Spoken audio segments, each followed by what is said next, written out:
বিশ্ব নবী রাহমাতুল লিল আলামিন যুদ্ধ মধ্যে যাবেন, তাবুকের যুদ্ধ, শেষ যুদ্ধ। তবে যুদ্ধ হয় নাই, সাহাবী এবং নবী ফিরে এসেছিলেন, যুদ্ধ হয় নাই। এমন সময় আমার আল্লাহ একটা কোরআনের আয়াত নাযিল করেছে, জোরে কোন আল্লাহু আকবার। ইউফিরু খিফাফান ওয়া থিকালা وجاهدوا بأموالكم وأنفسكم في سبيل الله।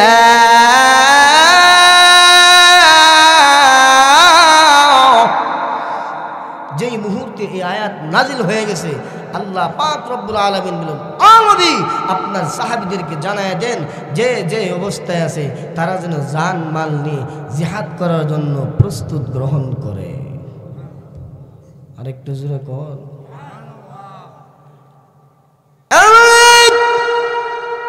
যে মুহূর্তে আল্লাহর কোরআনের আয়াত নাজিল হয়ে গেল,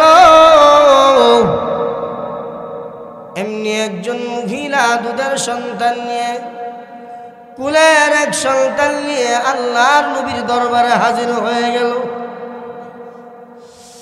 যেই মুহূর্তে মহিলা হাজির হয়ে গেল, আল্লাহর নবী বিশ্ব নবী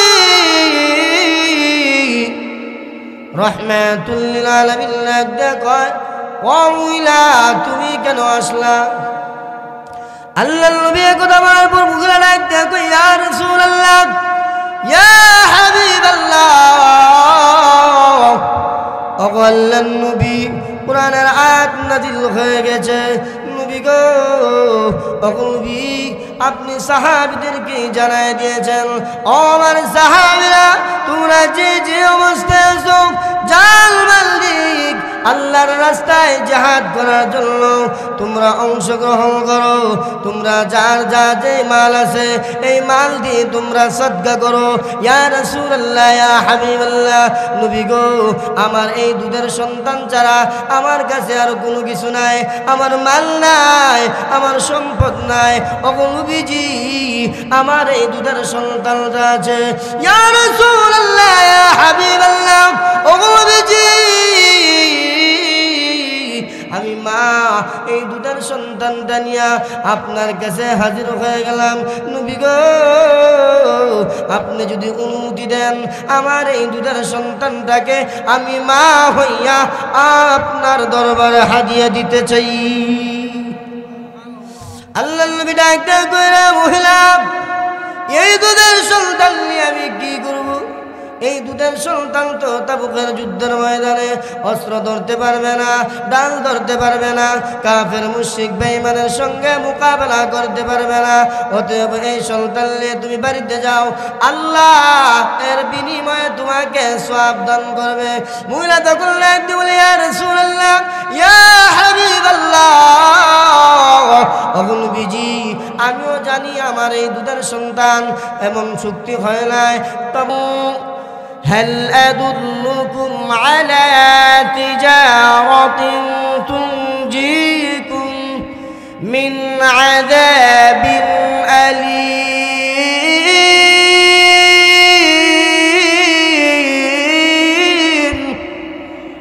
আরেকটু জোরে কন্না আল্লাহু আকবার।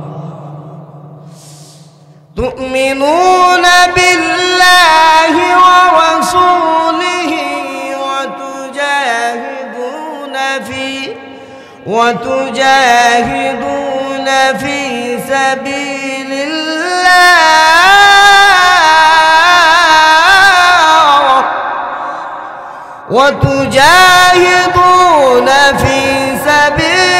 الله بأموالكم وأنفسكم ذلكم خير لكم إن كنتم تعلمون।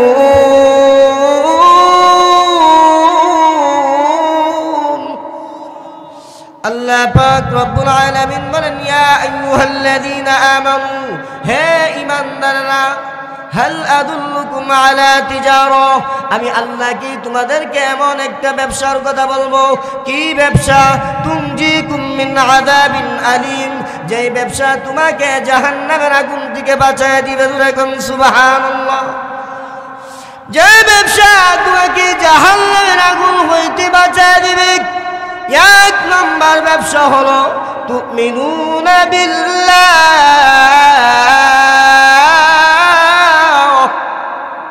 এক নম্বর ব্যবসা হলো আল্লাহর প্রতি ঈমান আনা লাগবে। দুই নম্বর ব্যবসা হলো ওয়া রাসূলিহি, রাসূলের প্রতি ঈমান আনা লাগবে। তিন নম্বর ব্যবসা হলো ওয়া তুজাহিদুনা ফি সাবিলিল্লাহি বিআমওয়ালিকুম ওয়া আনফুসিকুম। আল্লাহ পাক রব্বুল আলামিন বলেন, আমি তোমাদেরকে যেই জানমাল দিয়েছি, এই জানমাল দিয়ে জিহাদ করে আমার দিনকে তোমরা জিন্দা রাখবে। যালিকুম খায়রুল লাকুম ইন কুনতুম তা'লামুন। ইহা তোমাদের জন্য কতই না উত্তম যদি তোমরা জানতে। ইহা তোমাদের জন্য কতই না উত্তম যদি তোমরা জানতে। এই আয়াতের ভিতরে কি পাওয়া গেল? এক নম্বর ব্যবসা কেমন করে ব্যবসা করব, কি ব্যবসা? এক নম্বর আল্লাহর প্রতি ঈমান আনা লাগবে। দুই নম্বর রাসূলের প্রতি ঈমান আনা লাগবে। তিন নম্বর আল্লাহ পাক বলেন, আমি যেই জানমাল দিয়েছি তোমাদেরকে, এই জানমাল দিয়ে জিহাদ করে আমি আল্লাহর দিনকে তোমরা জিন্দা রাখবে। কয়জন এখন আমরা জিহাদ করি? কোন জিহাদ জিহাদ জিহাদ চাই, জিহাদ লাগলে ওগুলোর আগে আমি নেই। ঠিক কি ঠিক না? জিহাদের কথা সবাই বলে, জিহাদ লাগলে আর কুজ্জা পাওয়া যায় না। চুলটু আর বুলটু কই গিয়া ফলাই এই সময় খবর নাই, বলে হ্যাঁ গেছে, হ্যাঁ আমি যায় লাভ নাই। ঠিক কি ঠিক না? এজন্য জিহাদের ওয়াজ করলে হুজুর এটা কেন না, এটা আজ থেকে 1450 বছর আগের নবী রসুলের যুগে ছিল, এখন এটা আনলেন না, এটা আনলে সমাজে ফিতনা সৃষ্টি হবে। আরে ভাই, আমি বলতে চাই, তুমি আমাকে কেন বলো? আল্লাহর কোরআনকে প্রশ্ন করো। আল্লাহর কোরআনকে তুমি জিগাও, জিহাদ কি রাসূলের যুগে ফরজ ছিল নাকি এই যুগে ফরজ? তুমি আমাকে না বলে আল্লাহর কোরআনকে জিগাও। আমরা তো জিহাদের সংজ্ঞাও বুঝি না। জিহাদ কি ফরজ নাকি ওয়াজিব নাকি সুন্নাত, এগুলো আমরা বুঝি না। ঠিক কি ঠিক না?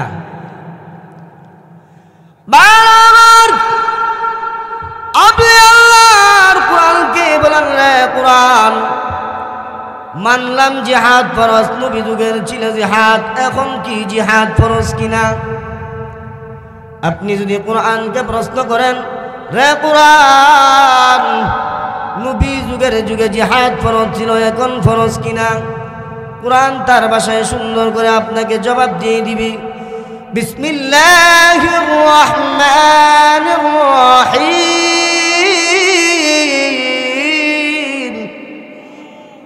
আল্লাহর কোরআন আপনাকে জবাব দিয়ে দিবি, কুতিবা আলাইকুমুল কিতাল।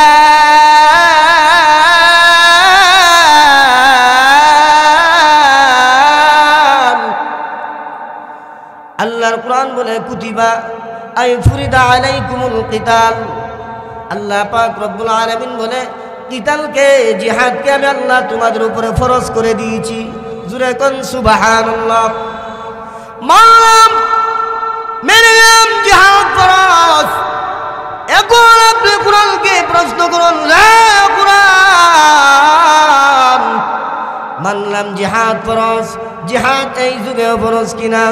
আপনি কোরআনকে এবার জিজ্ঞাসা করেন, এ কোরআন, মানলাম জিহাদ ফরজ, এই যুগে ফরজ কিনা?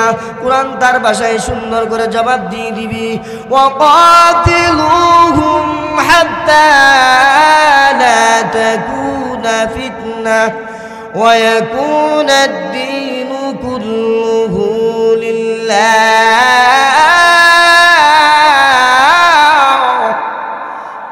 আল্লাহর কোরআন বলে জিহাদ চলবে হাত্তা লা তাকুনা ফিতনা, যতদিন না এই জমিনের ভিতরের দিকে ফিতনা উদ্ঘাটিত না হবে, ওয়া ইয়াকুনাদ দীনু কুল্লু লিল্লাহ, আল্লাহর জমিনে আল্লাহর বিধান যতদিন পর্যন্ত কায়েম না হবে ততদিন পর্যন্ত বাতিলের সঙ্গে মুসলমানদের জিহাদ অব্যাহত থাকবে। যেরকম ঠিক কি ঠিক না?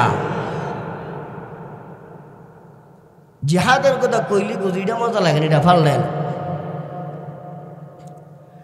বাবার লক্ষ্য করে দেখা দেখুন, আল্লাহ নবী বিশ্ব নবী রাহমাতাল লিল আলামিন মক্কা ছেড়ে যখন নবীজি মদিনায় চলে গেলেন, সমস্ত কাফেররা পর্যন্ত নবীজির পিছু নিয়েছে নবীজিকে ধ্বংস করার জন্য। এক পর্যায়ে আল্লাহ নবী বিশ্ব নবী রাহমাতুল লিল আলামিন মসজিদে নববীর মধ্যে বসা, এমন সময় একজন কাফের মক্কা থেকে তরবারি হাতে নিয়া গুড়ার মধ্যে লাফ দিয়া উঠিয়া মদিনার দিকে রওনা হয়ে গেল আল্লাহর নবী বিশ্ব নবীকে হত্যা করার জন্য। জোরে কোন নাউজুবিল্লাহ। নবীকে হত্যা করার জন্য রওনা হয়ে গেছে একজন কাফের, শক্তিশালী কাফের, যার নাম আমের ইবনে আবদুহু। সে নিজে একাই 1000 লোকের সঙ্গে লড়াই করতে পারত। আল্লাহ এই কাফের গায়ে এত ক্ষমতা দিছিল।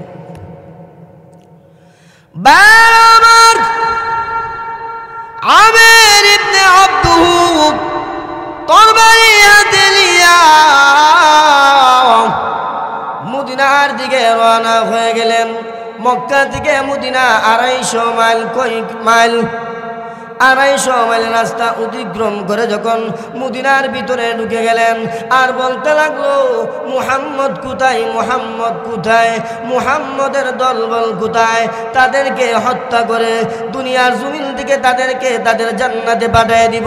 এই সংবাদটা আমার নবী, আপনার নবী বিশ্ব নবী রাহমাতুল লিল বিশ্ব নবী রাহমাতুল লিল আলামিনের কান মুবারক গিয়ে পৌঁছে গেলেন।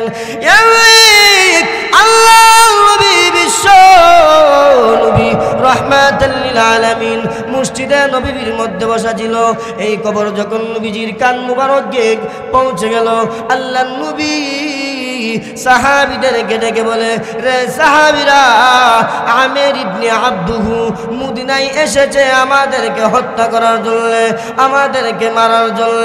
রে সাহাবীরা, তোমাদের মধ্যে এমন কে আছো আমের ইবনে আবদুহুর সঙ্গে একাই মোকাবেলা করবা? আল্লাহ নবী বিশ্ব নবী রাহমাতুল লিল আলামিন বলতে না বলতে আল্লাহর নবীর সাহাবী হযরত আলী রাদিয়াল্লাহু আনহু লাফ দিয়া দাঁড়ায় গেছে। ইয়া রাসূলুল্লাহ, ইয়া হাবিবাল্লাহ, ও নবীজি, আমি আলী আমির ইবনে আবদুহুর সঙ্গে মোকাবেলা করব।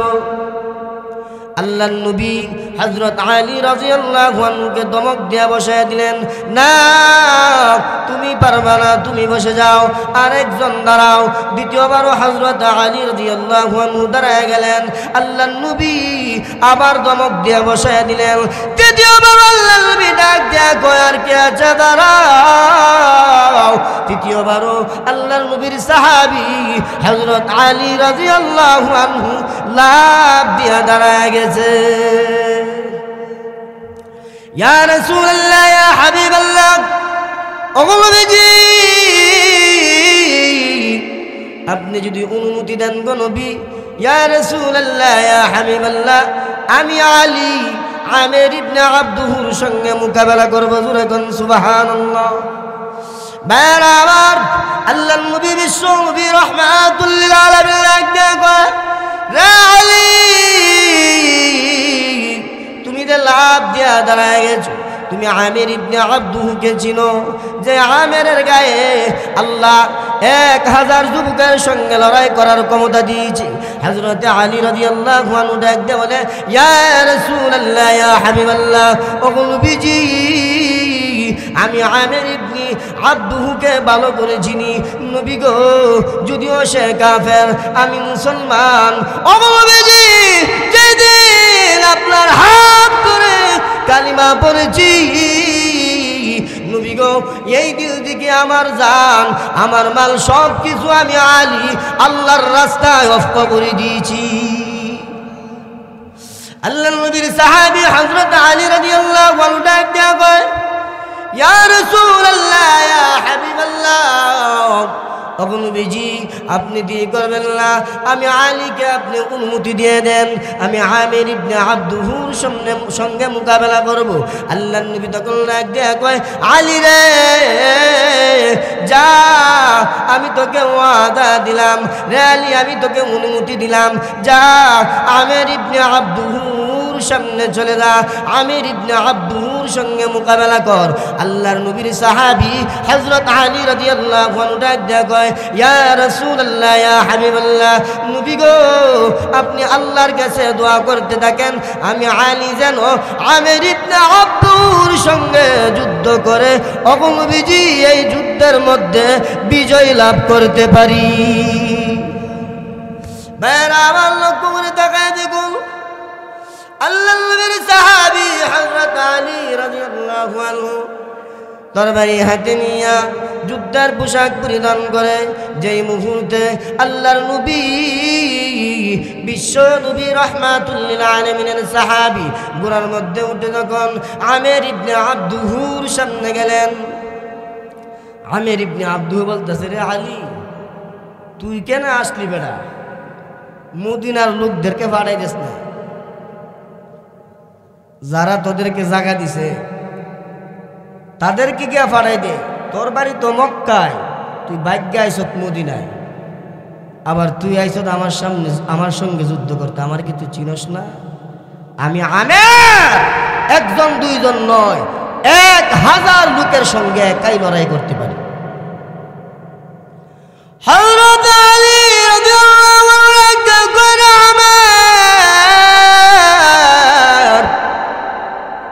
মদিনার লোক আসবে না, তাদের পক্ষ হইতে আমি আলী নিজে একা এসেছি। এখন সুবহানাল্লাহ, মদিনার লোক আসবে না রে আমের, আমি তাদের পক্ষ হইতে এসেছি।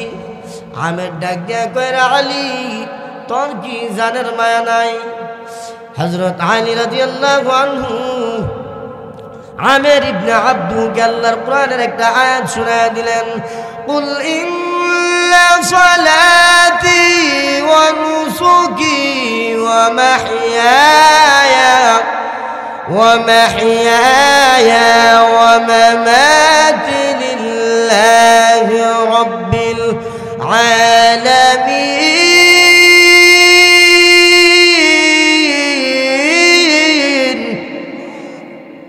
হযরত আলী রাদিয়াল্লাহু আনহু ডাক দিয়া কয়, আমির রে, ইন্না সালাতি আমার নামাজ, ও নুসুকি আমার কুরবানি, ও মাহইয়ায়া আমার জীবন, ও মামাতি আমার মরণ, লিল্লাহি রাব্বিল আলামিন,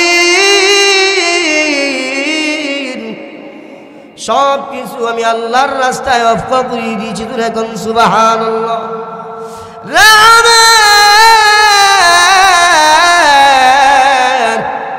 যে উদ্দেশ্যে আসলি, আমার যে কাজের জন্য আসলি, এই কাজটা জলদি করে স্টার্ট কর। আমির তখন ডাক দেয়, কইরা আলী তোর বুঝি মরবার শখ উঠছে, কোনে তুই আগে স্টার্ট কর, তুই আগে কি কর স্টার্ট কর, তুই আগে আমার ভাগ প্রমাণ কর। হযরত আলী রাদিয়াল্লাহু আনহু ডাক দেয়, কয় রে আমির, আমাদের ইসলাম আমাদের নবী এটা শিক্ষা দেয় নাই, কোন মুসলমান বিনা কারণে বিনা অন্যায় কারো উপরে আঘাত করে না। ঠিক কিনা জোরে কর, তুই আগে আঘাত কর, যদি আমি আলী তোর আঘাত থেকে যদি বাইচা থাকি তাহলে পাল্টা আঘাত আমি করি। আমির ইবনে আবদুহু যখন হযরত আলী রাদিয়াল্লাহু আনহুকে আঘাত করলেন, আঘাত করার পর হযরত মাথা হালকা কেটে রক্ত বেয়ে বেয়ে পড়তেছে।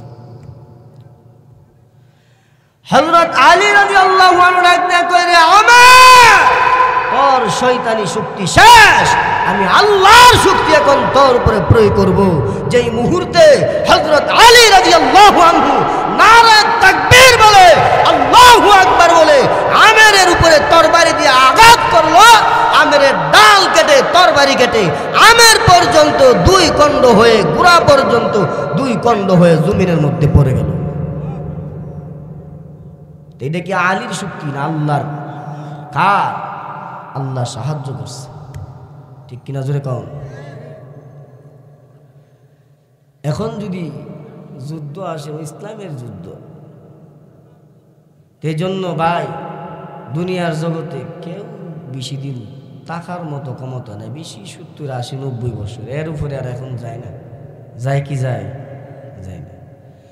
এজন্য সাহাবীরা কেমন ভাবে আল্লাহর জন্য, নবীর জন্য, দ্বীনের জন্য জীবন দিছে, আর আমরা তো এখন ঘরের কোণার মধ্যে বইয়া জিগির ফুরি। যুদ্ধ গিয়া কি করুন, জিহাদে গিয়া কি করুন?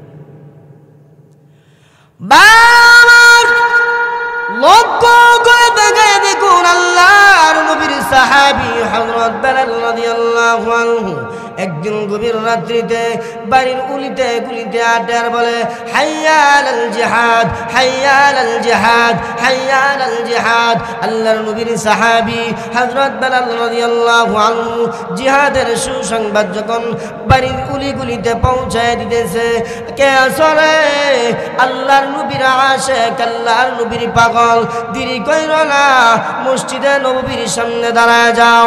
এমনভাবে দেখুন আল্লাহর নবীর সাহাবী হযরত বেলাল রাদিয়াল্লাহু আনহু জিহাদের ঘোষণা দিয়ে দিলেন। এমনি একজন মহিলার ঘুম ভেঙে গেল।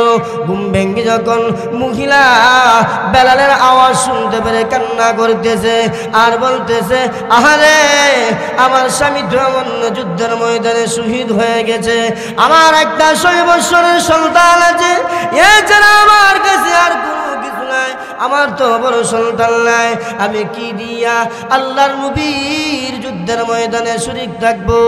আমি তো কোনো কিছু দিতে পারলাম না। অন্য মহিলারা তাদের সন্তানগুলা যুদ্ধের ময়দানে দিয়ে তারা ওই মহিলারা যুদ্ধের ময়দানে তাদের সন্তানগুলোকে হাসরের ময়দানে শহীদের মা হয়ে দাঁড়াবে, মুজাহিদের মা হয়ে দাঁড়াবে। আমার তো তেমন সন্তান নাই, 6 বছরের একটা সন্তান, এই সন্তানকে তো যুদ্ধের ময়দানে দেওয়া যাবে না। মহিলা এমন ভাবে কান্না করতেছে, 6 বছর সন্তানের ঘুম ভেঙে গেল। এমনি সন্তান ডাক দিয়া কয়, মা ও মা, আপনি কেন কান্দেন গো মা? মা ডাক দিয়া কয়, বাবা রে, হযরত বেলাল এই মুহূর্তে যুদ্ধের ঘোষণা করে দিয়েছে। কে আছো? আল্লাহর নবীর আশিক, যুদ্ধের ময়দানে যাওয়ার জন্য মসজিদে নববীর সামনে হাজির হয়ে যাও, মসজিদে নববীর সামনে হাজির হয়ে যাও। আমি তো তেমন কোনো আমার সন্তান নাই, এ সন্তান তুই ছাড়া আমার কোনো বড় সন্তান নাই, তোর বাবাও নাই, অন্য যুদ্ধের ময়দানে তোর বাবা শহীদ হয়ে গিয়েছে।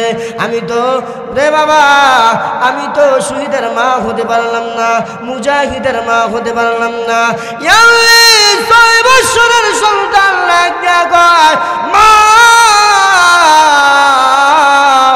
চোখের পানি মুছে ফেলো গো মা, আমি তোমার 6 বছরের সন্তান ওয়াদা দিতেছি মাগো, তোমাকে শহীদের মা না বানাইয়া, মুজাহিদের মা না বানাইয়া, আল্লাহর কসম করে বলি গো মা, এই চেহারা নিয়ে আমি আর বাড়িতে আসব না। মা ডাক ডাক কই, যাবি তুই? বলে হ্যাঁ আমি যাব। মা তখন ডাক দেয়া হয়, চল নবীজির দরবারে চল। এমনি আল্লাহর নবী, বিশ্ব নবী রাহমাতুল লিল আলামিন সাহাবীদেরকে যাচাই বাছাই করতেছে। এমনি সাহাবীরা লক্ষ্য করে তাকায় দেখে একজন মহিলা 6 বছরের সন্তান নিয়ে লাইনে দাঁড়ায় গেছে। জোরে কোন আল্লাহু আকবার। একজন মহিলা 6 বছরের সন্তান নিয়ে লাইনে দাঁড়ায় গেলেন। সাহাবীরা বলে, ইয়া রাসূলুল্লাহ, ইয়া হাবিবাল্লাহ, আল্লাহর নবী গো, একজন মহিলা মহিলা 6 বছরের সন্তান নিয়ে লাইনে দাঁড়ায় গেছে। আল্লাহর নবী বিশ্ব নবী রাহমাতুল লিল আলামিন তখন মহিলার কাছে এসে বলে, ও মা তুমি কেন লাইনে দাঁড়ায় গেলা? মাগো মহিলাদেরকে যুদ্ধের ময়দানে নেওয়া হয় না। যেই মুহূর্তে কথা বললেন এমনি মহিলা ডাক দিয়ে বলে, ইয়া রাসূলুল্লাহ ইয়া হাবিবাল্লাহ, ও গো আল্লাহর নবী আমার স্বামী ছিল, স্বামী অন্য যুদ্ধের ময়দানে শাহাদাত বরণ করেছে। ইয়া রাসূলুল্লাহ আমি একজন শহীদের স্ত্রী, নবী গো আমার এই 6 বছরের সন্তান ছাড়া আমার আর কোনো সন্তান নাই। ওগো নবীজি অন্য অন্য মহিলারা তাদের বড় সন্তানগুলা যুদ্ধের ময়দানে দিয়ে দিতেছি, নবী গো হাসরের ময়দানে তারা শহীদের মা হয়ে দাঁড়াবে, মুজাহিদের মা হয়ে দাঁড়াবে। ওগো নবীজি আমার তো তেমন বড় সন্তান নাই, আমি কি দিব? এই জন্য 6 বছরের সন্তান নিয়ে লাইনে দাঁড়ায় গেলাম। নবী গো আমার 6 বছরের সন্তানটাকে আপনার সঙ্গে যুদ্ধের ময়দানে আমি দিয়ে দিতে চাই। আল্লাহর নবী বিশ্ব নবী রাহমাতুল লিল আলামিন কই মহিলা এই 6 বছরের সন্তান নিয়ে আমি কি করব? যুদ্ধের ময়দানে তাকে নিয়ে যাবে না, যাও তাকে নিয়ে বাড়িতে যাও, অন্য কোনো এক সময় তার কাজে লাগাই দিন। এমনি মহিলাটা এক দিয়ে কয়, সন্তান রে বাড়িতে চল, আর শহীদের মা হতে পারলাম না, মুজাহিদের মা হতে পারলাম না, তোর কেন নবীজি সঙ্গে নিবে না? সন্তান ডাক দিয়ে কয়, মা আমি না ওয়াদা করেছি গো মা, যতক্ষণ পর্যন্ত তোমাকে শহীদের মা অথবা মুজাহিদের মা না বানাবো ততক্ষণ পর্যন্ত এই চেহারা নিয়ে আমি বাড়িতে যাব না। মা আমাকে ছেড়ে দাও, আমি বিশ্ব নবীকে প্রশ্ন করতে চাই। আল্লাহ নবী বিশ্ব নবী রাহমাতুল লিল আলামিনের কাছে এসে বলে, আল্লাহ নবী গো ওগো নবীজি আমি লক্ষ্য করে তাকায় দেখি আমার মা যখন রান্না বসায় চুলার মধ্যে মোটা মোটা লাকড়িগুলা পরে দেয়, আগে ছোট ছোট লাকড়িগুলা চুলার মধ্যে আগে দেয় নবী গো, যাতে করে আগুনটা সহজে ধরে যায়। ইয়া রাসূলুল্লাহ ইয়া হাবিবাল্লাহ ওগো নবীজি আমাকে আপনি যুদ্ধের ময়দানে নিয়ে চলেন। নবী গো আলীকে পরে দিন, আমির হামজাকে পরে দিন। ওগো নবীজি আমি যেহেতু ছোট, আমাকে আগে ভাগে আপনি যুদ্ধের ময়দানে নিয়ে যান, আর সর্বপ্রথম যুদ্ধের ময়দানে আগুনটা লাগায়া আমি সর্বপ্রথম সবার আগে শাহাদাত বরণ করি। এই মুহূর্তে আল্লাহ পাক রব্বুল আলামিন জানায় দেন, জিবরাইল দেরি করিস না, আমার বন্ধুর কাছে চলে যা, দেরি করিস না, আমার বন্ধুকে জানায় দে। আল্লাহর নবী বিশ্ব নবী রাহমাতুল লিল আলামিন তার এই বক্তব্য শুনে নবীজির চোখ মুবারক বড় করে তার দিকে তাকায় আছে।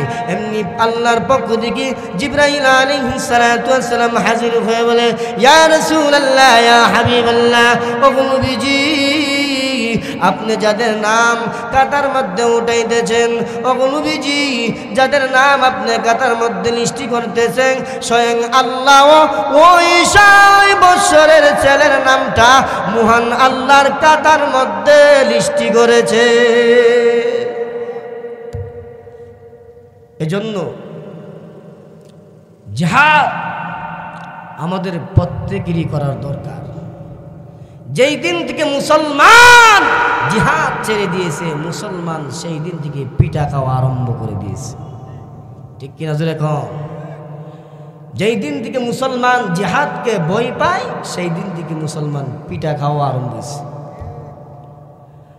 আল্লাহর নবী বিশ্ব নবী রাহমাতুল লিল আলামিনের জুমলায় মুসলমান কম হওয়ার কারণেও তাদের এমন ঈমানি চেতনা ছিল, যেই জায়গায় যাইতেন কাফের মুশরিক বেঈমানরা মুসলমানকে দেখলেই তারা ভয়ে লেজ গুটিয়ে পালিয়ে যেত।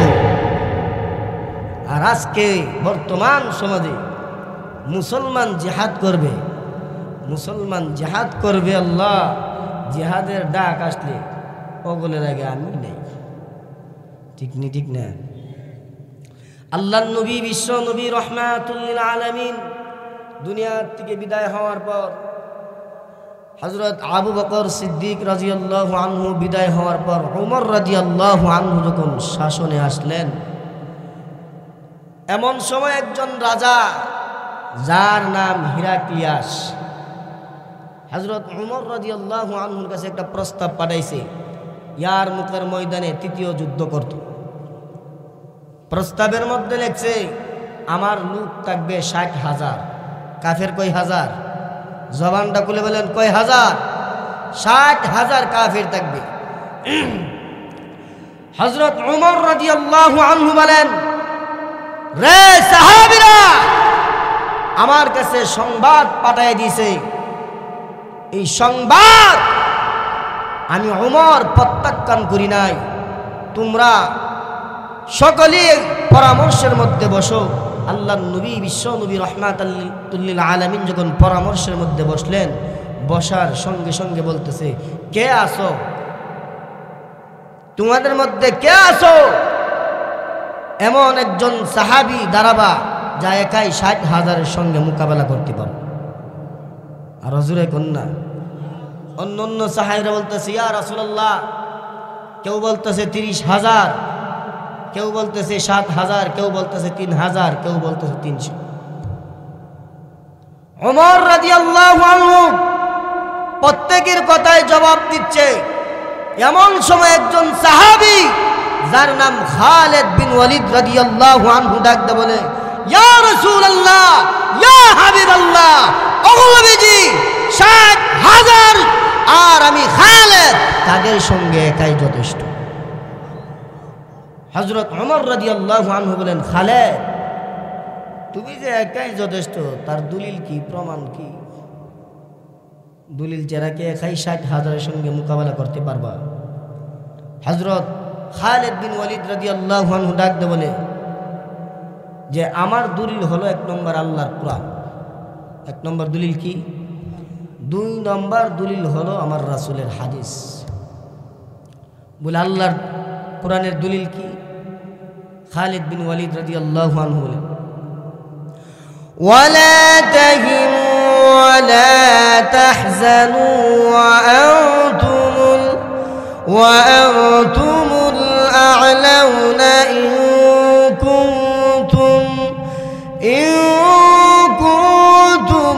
মুমিনিন।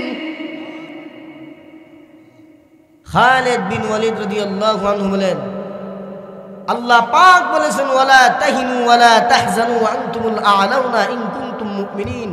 আল্লাহ বলেছে, তোমরা নিরাশ হয় না, ভয় পেও না, চিন্তিত হয় না, সব জায়গায় তোমাদের বিজয় হবে। শর্ত হলো তোমরা মুমিন হওয়া লাগবে।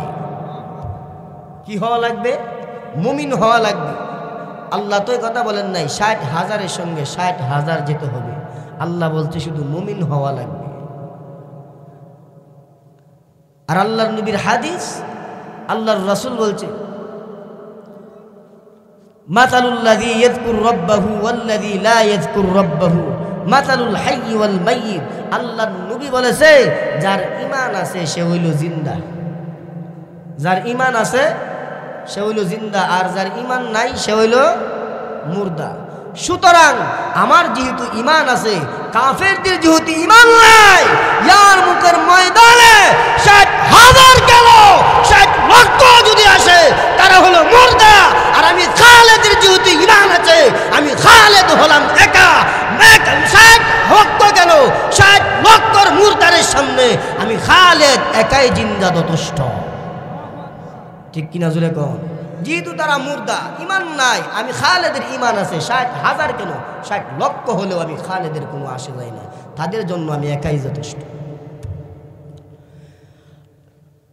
হযরত ওমর রাদিয়াল্লাহু আনহু বলেন, ও খালিদ, তবু তোমারে একা কেমনে পাঠায়? তবুও তোমারে একা কেমনে পাঠায়? খালিদ বিন ওয়ালিদ রাদিয়াল্লাহু আনহুর সঙ্গে আরো 59 জন সাহাবী দিয়া দিছে। আর একটু জোরে কোন না, 59 জন সাহাবী দিয়ে দিছে খালিদ বিন ওয়ালিদ রে নিয়ে 60 জন। খালিদ বিন ওয়ালিদ রাদিয়াল্লাহু আনহু বলেন, রে সাথীরা, যেহেতু আমার সঙ্গে তোমাদেরকে দিয়েছে, আমি খালিদ বুড়াটা বিদ্যুতের দিকে দৌড়াবো, আর ইয়ারমুকের ময়দানে ঢুকে এমন দূরে একটা তাকবীর দিব যে তাকবীর শুনে কাফের মুশরিক বেঈমানের অন্তরে ভূমিকম্প সৃষ্টি হয়।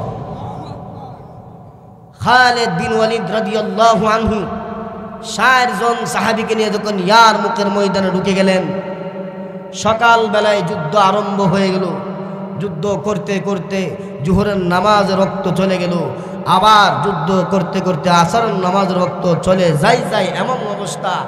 এই কাফেলার মধ্যে হযরত আবু উবাইদা ইবনুল জাররাহ রাদিয়াল্লাহু আনহুকে হযরত ওমর রাদিয়াল্লাহু আনহু সেনাপতি বানিয়ে দিয়েছিলেন। তখন তিনি বলতেছে, খালিদ তো জৌশে গেছে, জৌশে, ঠিক না, ইমানের জৌশে গেছে, 60,000-এর সঙ্গে গেছে, সে তো মনে হয় শহীদ হয়ে গেছে। আবু উবাইদা ইবনুল জাররাহ রাদিয়াল্লাহু আনহু কিছু সাহাবী নিয়ে তাদেরকে তালাশ করার জন্য যেই মুহূর্তে ইয়ারমুকের ময়দানে ঢুকলেন, লক্ষ্য করে তাকায় দেখি ইয়ারমুকের ময়দানে শুধু লাশ আর লাশ পড়ে আছে। খালিদ বিন ওয়ালিদ রাদিয়াল্লাহু আনহু মাঠের এক কিনারে দাঁড়ায় রয়েছে। আবু উবাইদা ইবনুল জাররাহ রাদিয়াল্লাহু আনহু ঘোড়া নিয়ে যখন মাঠের মধ্যে প্রবেশ করলেন, কাফেরদের শরীর দিকে যে রক্ত প্রবাহিত হয়েছে, রক্ত প্রবাহিত হওয়ার কারণে মাঠের দোলাগুলো কাদা হয়ে গেছে। আবু উবাইদা ইবনুল জাররাহ রাদিয়াল্লাহু আনহু যখন ঘোড়া নিয়ে মাঠে ঢুকছে, ঘোড়ার কুর কাদার ভিতরে ঢুকে যায়।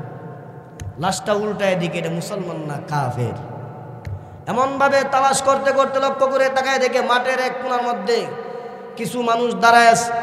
খালিদ বিন ওয়ালিদ রাদিয়াল্লাহু আনহু দাঁড়ায় আছে। আবু উবাইদা ইবনুল জাররাহ রাদিয়াল্লাহু আনহু তার কাছে যাওয়ার পর এমন অবস্থা হয়েছে, রক্ত সারা শরীরে এমনভাবে লাগছে, খালিদ বিন ওয়ালিদকে চিনার মতো আর কোনো সুযোগ নেই। দাঁড়িয়ে গিয়ে বলতেছে, তুমি কে? খালিদ বিন ওয়ালিদ রাদিয়াল্লাহু আনহু বলে, বন্ধু, আমি তোমার খালিদ বিন ওয়ালিদ। সুবহানাল্লাহ। বলে, তুমি এখনো জিন্দা আছো? বলে, ইনশাআল্লাহ। তো বন্ধু, সকালবেলায় আসছিলা, নামাজটা পড়ো নাই, জোহরের নামাজটা টাইম চলে গেছে, আদায় করে নাও। আসরের নামাজ রক্ত চলে যাইতেছে, নামাজ আদায় করে নাও। খালিদ বিন ওয়ালিদ রাদিয়াল্লাহু আনহু বলেন, সভাপতি, ফজরের নামাজ যেই উযু দিয়ে তোমার পিছনে পড়ে আসলাম, এই উযু আমাদের এখনো আছে। জোহরের নামাজ ইয়ারমুকের ময়দানে সালাতুল কওমের সঙ্গে আল্লাহু আকবার আযান দিয়া সালাতুল কওমে আমরা ইমামতি নামাজ আদায় করছি। জোরে কোন সুবহানাল্লাহ। আসরের সময় আযান দিয়া সালাতুল কওমের সাথে আমরা জামাত আদায় করছি। আমাদের উযু এখনো ভাঙ্গে নাই। তুমি মনে করছো আমরা নামাজ পড়ি নাই? আমরা নামাজের সময় নামাজ ঠিকভাবে আমরা সালাত এবং জামাতের সঙ্গে আমরা আদায় করছি, যুদ্ধ করছি, নামাজও আদায় করছি। খালিদ বিন ওয়ালিদ রাদিয়াল্লাহু আনহু 60 জন গিয়েছিলেন, এক বর্ণনায় পাওয়া যায় 52 জন জিন্দা আছে, আর 8 জন শহীদ হয়েছে। আরেক বর্ণনায় পাওয়া যায় 8 জন বন্দী হয়েছে, 52 জন জিন্দা আছে। খালিদ বিন ওয়ালিদ রাদিয়াল্লাহু আনহু যেই মুহূর্তে ইয়ারমুকের ময়দান থেকে আসলেন, আর ওই দিক দিয়ে হিরাক্লিয়াসের 60,000 বাহিনী মাঠ থেকে কিছু বাক্সে 20 অংশই কাটা পড়ছে। যেগুলা বাক্সে এইগুলা গিয়া বলতেছে হিরাক্লিয়াসের দরবারে, আমাদেরকে আর কোনোদিন যদি বলবেন মুসলমানদের সামনে যাওয়ার জন্য, খালিদ বিন ওয়ালিদের সামনে যাওয়ার জন্য, চাকরি ছাড়তে রাজি আছি, জীবন দিতে রাজি নাই। চাকরি ছাড়তে রাজি আছি, জীবন দিতে রাজি নাই। হিরাক্লিয়াস বলে, তোমরা তো মুসলমানরে বই পাও কেন? খালিদ বিন ওয়ালিদরে বই পাও কেন? বলি, নরম বুদ্ধিত বয়া কয়েন না, মাঠে গিয়া দেখে মুসলমান কারে কই, কি কই প্রকার। বলে, খালিদকে কেন তোমরা এত ভয় পাও? তারা বলে হিরাক্লিয়াস রাজা শুনেন, খালিদ বিন ওয়ালিদ যেই মুহূর্তে মাঠের মধ্যে আসলেন, যেই মুহূর্তে নারায়ে তাকবীর বলে আল্লাহু আকবার বলে সাদা তরবারি যখন আকাশের দিকে উত্তোলন করলেন, আমাদের মনে হয় সারা আকাশে শুধু খালিদ বিন ওয়ালিদের তরবারি চমকাইতেছে।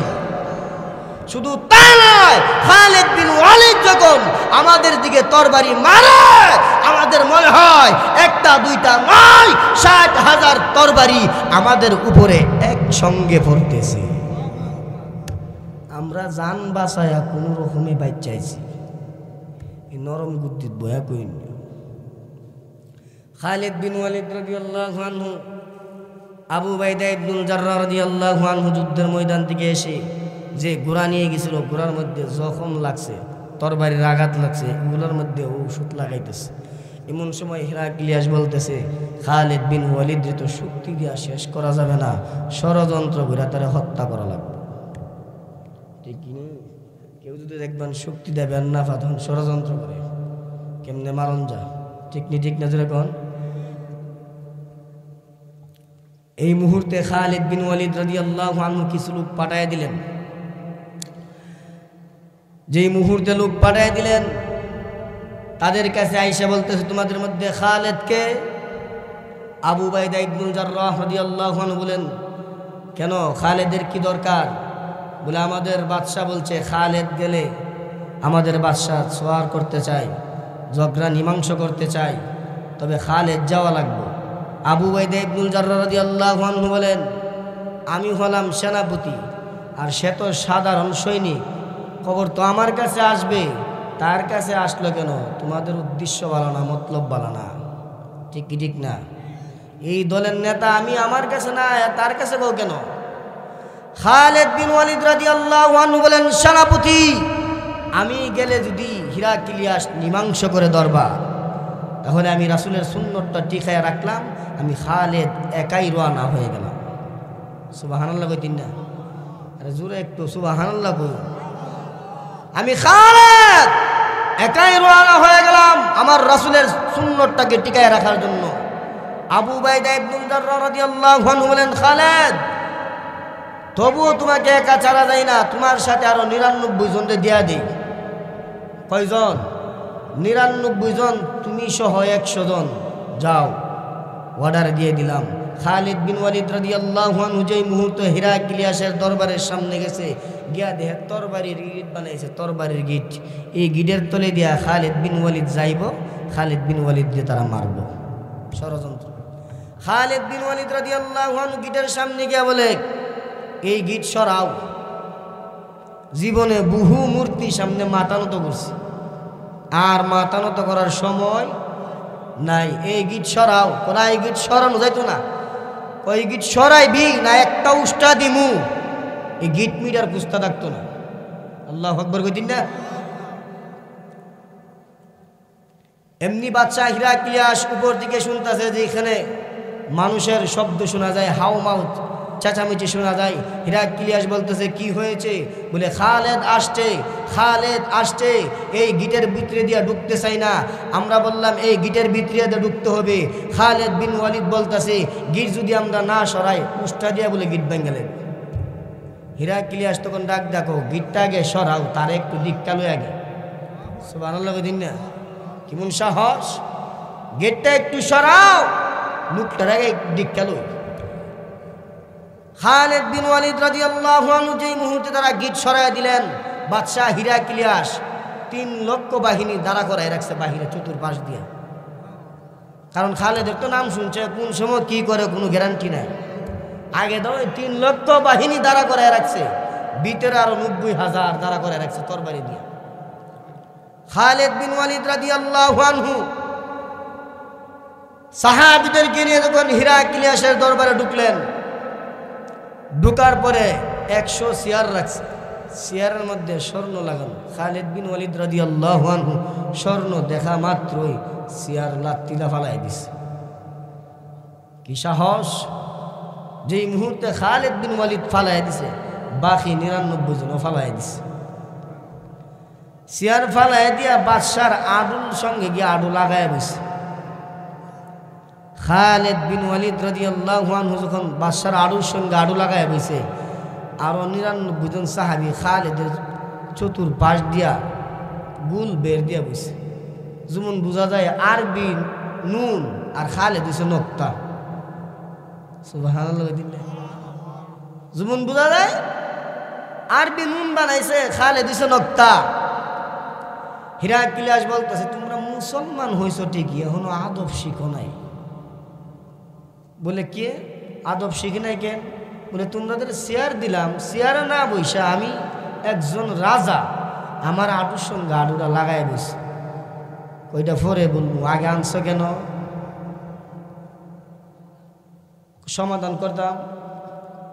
সমাধান করতে চাইলে কয়া দাও লা ইলাহা ইল্লাল্লাহ মুহাম্মাদুর রাসূলুল্লাহ সাল্লাল্লাহু আলাইহি ওয়াসাল্লাম। তুমি আর আমি বাই বাই, ঝগড়াঝাটির আর কোনো প্রয়োজন নাই, কারণ তুমি মুসলমান আমি মুসলমান, ঝগড়াঝাটির কোনো প্রয়োজন নাই। তখন হিরাক্লিয়াস বলতেছে, আমি এটা কইলে তো মুসলমান হয়ে গেলাম গা। খালিদ বিন ওয়ালিদ রাদিয়াল্লাহু আনহু বলে, বাদশা শুনো, কেউ যদি স্ব ইচ্ছা ইসলাম ধর্ম গ্রহণ করে আর কেউ যদি ইসলাম ধর্ম গ্রহণ করতে না চায়, তারে ইসলাম চাপ দেয় না। তবে শুনো, ইসলাম যেহেতু তুমি কবুল করবা না, তাহলে আল্লাহর জমিন, আল্লাহর আসমান, আল্লাহর বাতাস সব কিছু হলো আল্লাহর। আল্লাহর জমিনে চলতে গেলে মুসলমানদেরকে ট্যাক্স দিয়া চলা লাগবে। খালিদ বিন ওয়ালিদ রাদিয়াল্লাহু আনহু বলতেছে যে আসমান আল্লাহ, জমিন আল্লাহর, বাতাস আল্লাহ, আল্লাহর জমিনে চলতে গেলে আল্লাহ ওলাদেরকে ট্যাক্স দিয়া চলা যাবে, এছাড়া কোনো উপায় নেই। ট্যাক্স না দিলে চলার মতো কোনো ব্যবস্থা রাখতাম না। খালিদ বিন ওয়ালিদ রাদিয়াল্লাহু আনহু কথা বলার পরে হিরাক্লিয়াস বলতেছে, খালিদ কই আইছো, কই আইছো, কই দৃষ্টি দেখাইতেছো, কই বাহাদুরি দেখাইতেছো, আন্তাজ পাইছো না? 3 লাখ বারে দাঁড়ায় রয়েছে 90,000 ভিতরে, 3 লাখ বারে 90,000টা অর্ডার দেই, 3,90,000 টুকরা হয়ে যাবে। খালিদ বিন ওয়ালিদ রাদিয়াল্লাহু আনহু যেই মুহূর্তে হিরাক্লিয়াস এই কথা বললেন, এমনি তার ফুস থেকে তরবারিটা বাহির কইরা হিরাক্লিয়াসের মাথার উপর একটা চক্কর দিছে।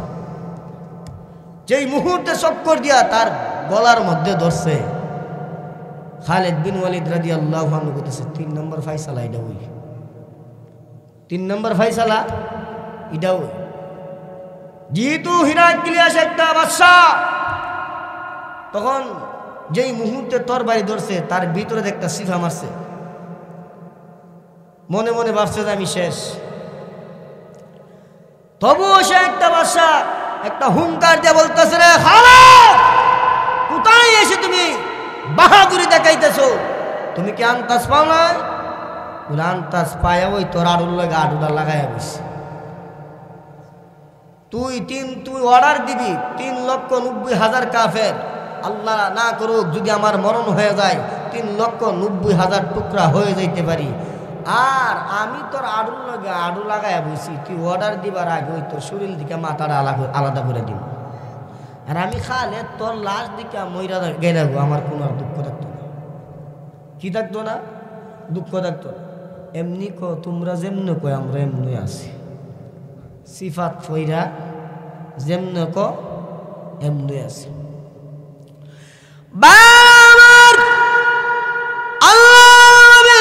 বিশ্ব নবী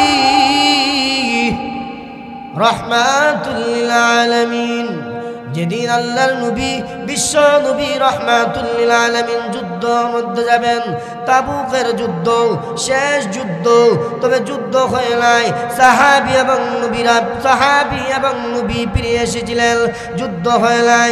এমন সময় আমার আল্লাহ একটা কোরআনের আয়াত নাযিল করেছে, জোরে কোন আল্লাহু আকবার। ইউফিরু খিফাফান ওয়া থিকালা وجاهدوا بأموالكم وأنفسكم في سبيل الله।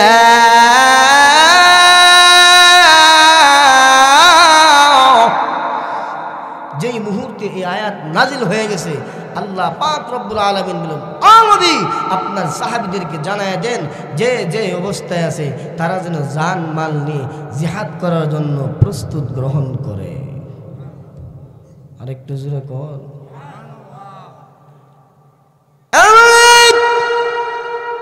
যে মুহূর্তে আল্লাহর কোরআনের আয়াত নাজিল হয়ে গেল,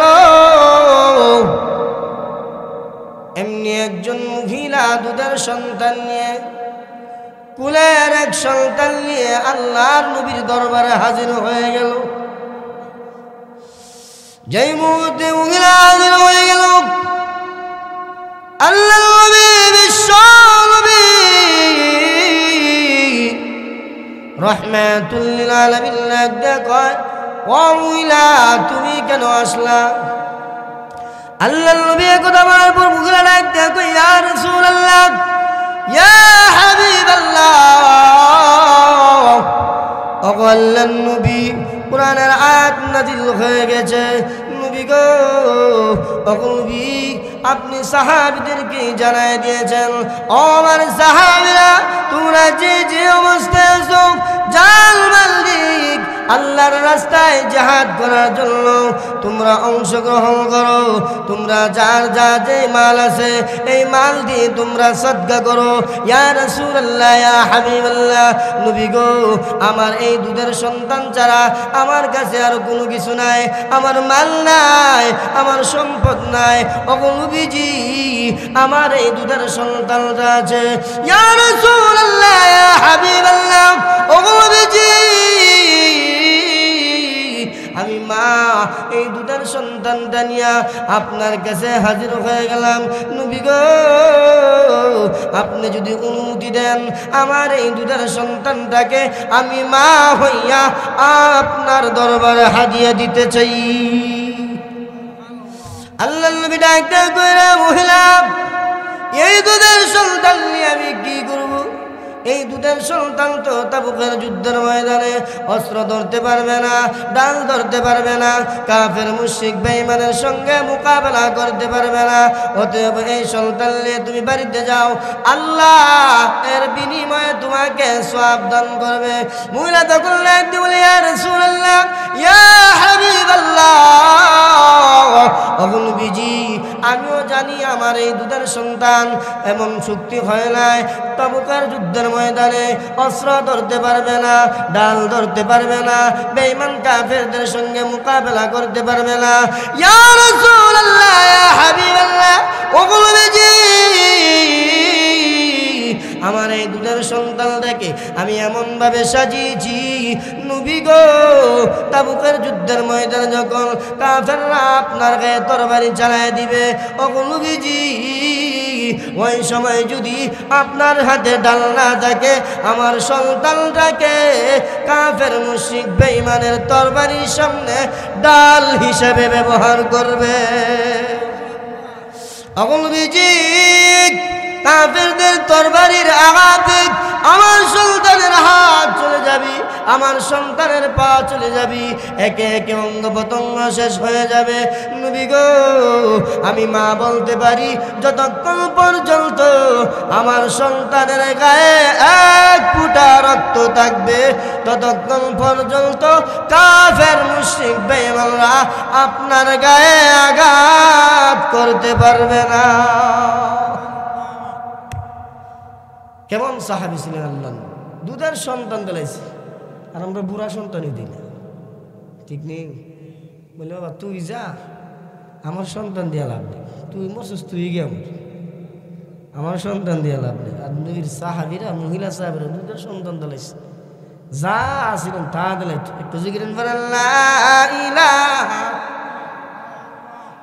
লা ইলাহা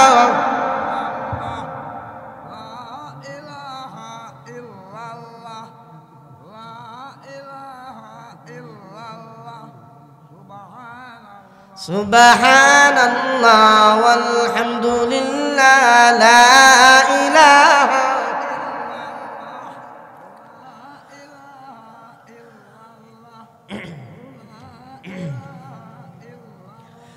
লা ইলাহা ইল্লাল্লাহ লা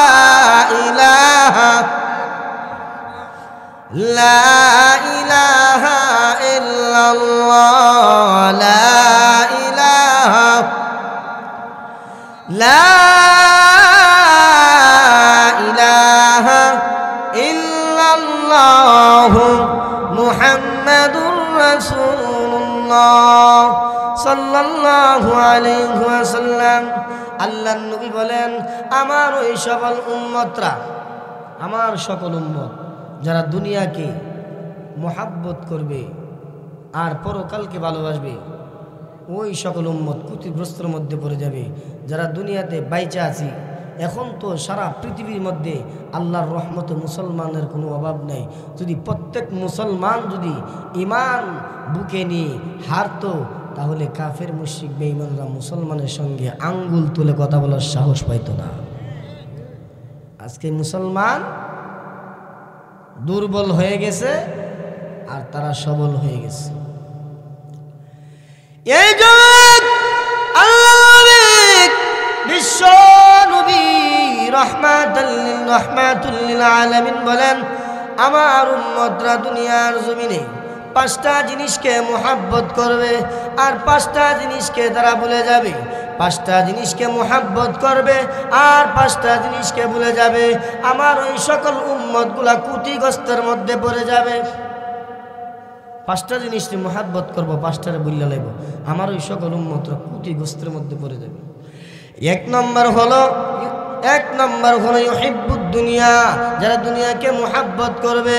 ওয়ায়ানসাউনাল আখিরা, পরকালকে ভুলে যাবে, আখিরাতকে ভুলে যাবে। আল্লাহর নবী বলেন 2 নম্বর হলো ওয়ায়ুহিব্বুনাল মাল, যারা মালকে মুহাব্বত করবে। ওয়ায়ানসাউনাল হিসাব, পরকালের হিসাবের কথা ভুলে যাবে। 3 নম্বর হলো ওয়ায়ুহিব্বুনাজ যুনুব, যারা গুনাহকে মুহাব্বত করবে। যুনুব, যারা গুনাহকে মুহাব্বত করবে। ওয়ানসাউনাত তাওবা, আর যারা তওবাকে ভুলে যাবে। 4 নম্বর হলো ওয়ায়ুহিব্বুনাল খালক, যারা সৃষ্টিকে মুহাব্বত করবে, স্বামী স্ত্রীকে মুহাব্বত করবে, সন্তানকে মুহাব্বত করবে। ওয়ানসাউনাল খালিক, আর স্রষ্টাকে ভুলে যাবে। 5 নম্বর হলো ওয়ায়ুহিব্বুনাল কুসুর, যারা বড় বড় বাড়িঘর বানাবে আর বাড়িঘরকে মুহাব্বত করবে। ওয়ানসাউনাল মাকবুর, আর যারা কবরকে ভুলে যাবে।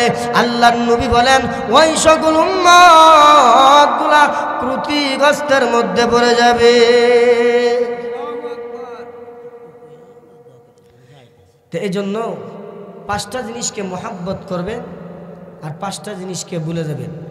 আল্লাহর রাসূল বলছেন যে দুনিয়াকে মুহাব্বত করবে, পরকালকে ভুলে যাবে। 1 নম্বর। 2 নম্বর হলো যারা দুনিয়াতে মালকে মুহাব্বত করবে, পরকালের হিসাবের কথা ভুলে যাবে। 3 নম্বর, দুনিয়াতে লক্ষ্য করে তাকায় দেখবেন গুনাহকে এখন বেশি মুহাব্বত করে কি করে না। যারা গুনাহকে মুহাব্বত করে আর তাওবাকে ভুলে যায়। 4 নম্বর হলো যারা দেখবেন সুন্দর সুন্দর বাড়িঘর বাড়িঘরকে মুহাব্বত করে কবরকে ভুলে যায়। 5 নম্বর হলো সৃষ্টিকে যারা মুহাব্বত করে, ছেলে মেয়ে স্ত্রীকে যারা মুহাব্বত করে আর স্রষ্টা মহান রবকে যারা ভুলে যায়। আল্লাহর নবী বলেন, ওই 5 শ্রেণীর মানুষ ক্ষতিগ্রস্তের মধ্যে পড়ে যায়। এটা আমার কথা না, রাসূলের কথা, নবীজির কথা। এই জন্য ভাই, যারা দুনিয়াতে বেঁচে আছে এখনো সময় আছে, আল্লাহর কাছে তওবা করি। আল্লাহ এমনও হতে পারে এই রাতটা আমার আপনার জীবনের শেষ রাত হতে পারে।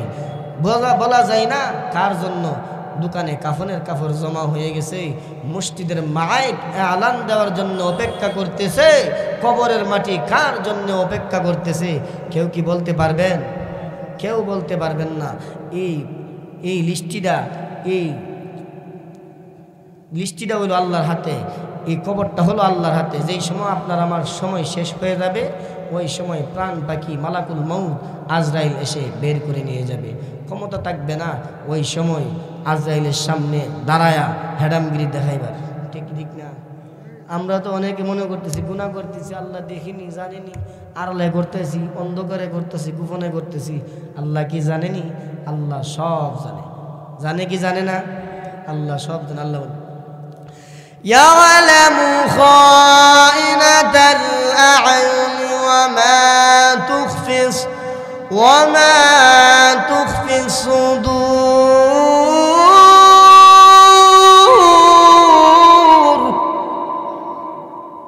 আল্লাহ বলে এই বান্দা বান্দি তোর চোখকে গোপন করে অন্তরকে লুকোচুরি গেলে তুমি মনে করতেছো পৃথিবীর কেউ জানে না। পৃথিবীর কেউ যদি না জানে আমি আল্লাহ কিন্তু তা ভালো জানি। ঠিক কি ঠিক না? আল্লাহ তারপরে বলে যে দুনিয়াতে থাকতেছি খাইতেছি এগুলার হিসাব তো আল্লাহর দ্বারা দিতেই। দুনিয়াতে যে যা হইতেছে করতেছি গুনাহ, সাগরের মধ্যে তো কত মানুষ কত কিছু হইতেছে আল্লাহ এটা জানেনি। আল্লাহ বলে ওয়ায়ালামু মা ফিল বাররি ওয়াল বাহর, জমিনে কি হয় সাগরে কি হয় এটা পর্যন্ত আমি আল্লাহ জানি। যেরকম ربنا ظلمنا أنفسنا وإن لم تغفر لنا وترحمنا لنكونن من الخاسرين رب ارحمهما كما ربياني صغيرا رب ارحمهما كما ربياني صغيرا رب العالمين الله শুরু থেকে শেষ পর্যন্ত আল্লাহ এই মাহফিলে তোমার অনেক মায়ের বান্দা বান্দিরা বসে আল্লাহ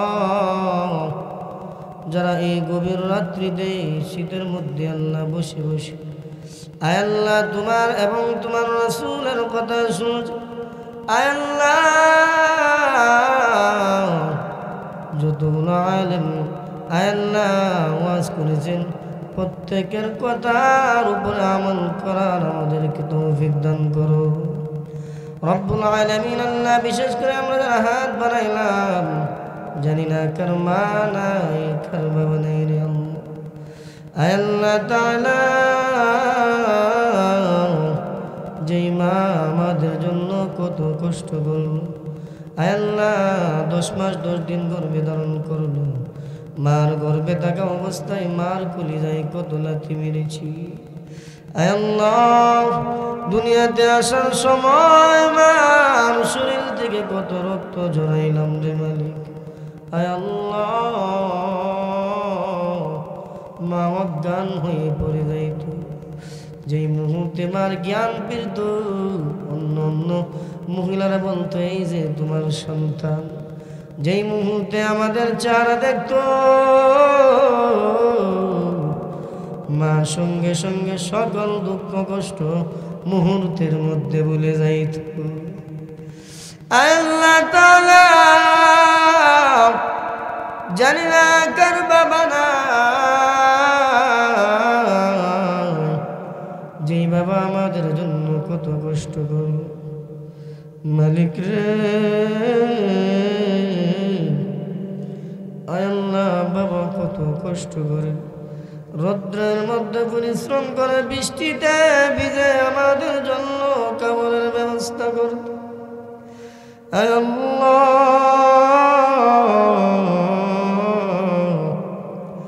যেই মুহূর্তে বাবা বাড়ির দিকে আসতো রাস্তার দিকে তাকায় থাকতাম বাবাকে দেখা মাত্রই দৌড়ায়া বাবার কাছে চলে যাইতাম।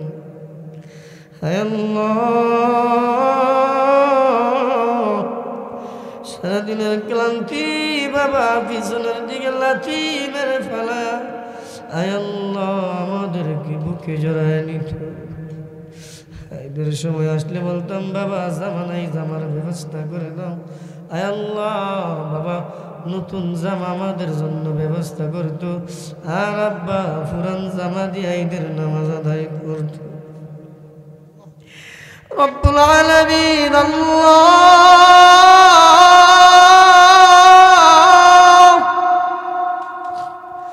সন্তান কোথাও যখন চলে যায় মা পিছনের দিকে তাকায় থাকে চোখের পানি ফালায় ফালায় মা কাপড়ের আঁচল দিয়া মুছরে সন্তান কোথাও চলে গেল রাত্র হয়ে গেলে সকলে ঘুমাইলেও মা ঘুমাইত না। সন্তান যেই মুহূর্তে বাড়িতে যে পাও রাখতো মা ডাক দিয়ে কয় রে বাবা সকলে ঘুমায় গেল আমি তোর মা ঘুমাইতে পারি না। আয় আল্লাহ তাআলা জানি না কার মা নাই কার বাবা নাই। আল্লাহ মা বাবার কবরকে তুমি জান্নাতের বাগান বানায় দাও। আয় আল্লাহ বিশেষ করে আমাদের মা বাবার যারা দুনিয়াতে বেঁচে আছেন এক হাত বাড়ায় দাও রব্বুল আলামিন। আল্লাহ আমরা যারা হাত বাড়াইলাম জানি না এই রাত কার জন্য জীবনের শেষ রাত্রি আল্লাহ। আল্লাহ জানি না কার জন্য দোকানে কাফনের কাপড় জমা হয়ে গেছে। আল্লাহ জানি না কার জন্য কবরের মাটি অপেক্ষা করতেছে। জানি না কার নামটা মসজিদের মাইক এলান দেওয়ার জন্য অপেক্ষা করতেছে।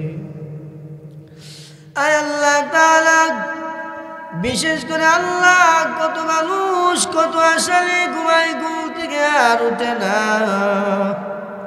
কত মানুষ ঘর থেকে বের হয় ঘরে আর ফিরে আসে না রে আল্লাহ। কত মানুষ আগুনে পোড়া মরে পানিতে ডুবায়া মরে। কত মানুষ গাড়ি অ্যাক্সিডেন্ট করে মারা যায়। আয় আল্লাহ আমাদেরকে যেদিন মরণ দাও পবিত্র রমজান মাসে জুমার নামাজের সাজদায় মালাকুল মউত পাঠায় দিও রব্বুল আলামিন। আল্লাহ যেই সমস্ত ভাইরা দেশের বাহিরে আছে আল্লাহ তুমি তাদেরকে সহি সালামত রাখিও। মা বাবার সন্তান মা বাবার কোলে আবার সুন্দর করে ফিরাইয়া দিও। আয় আল্লাহ আমাদের দোয়ার হাদিয়াটুকু লক্ষ গুণে বাড়ায় সোনার মদিনা পৌঁছায় দিও।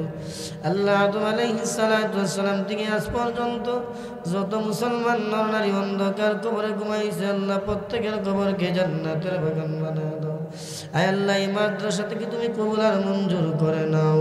আয় আল্লাহ এই মাদ্রাসার মধ্যে যত উস্তাদ আল্লাহ ছাত্র এবং ছাত্রী রয়েছে প্রত্যেককে তুমি কবুল আর মঞ্জুর করে নাও।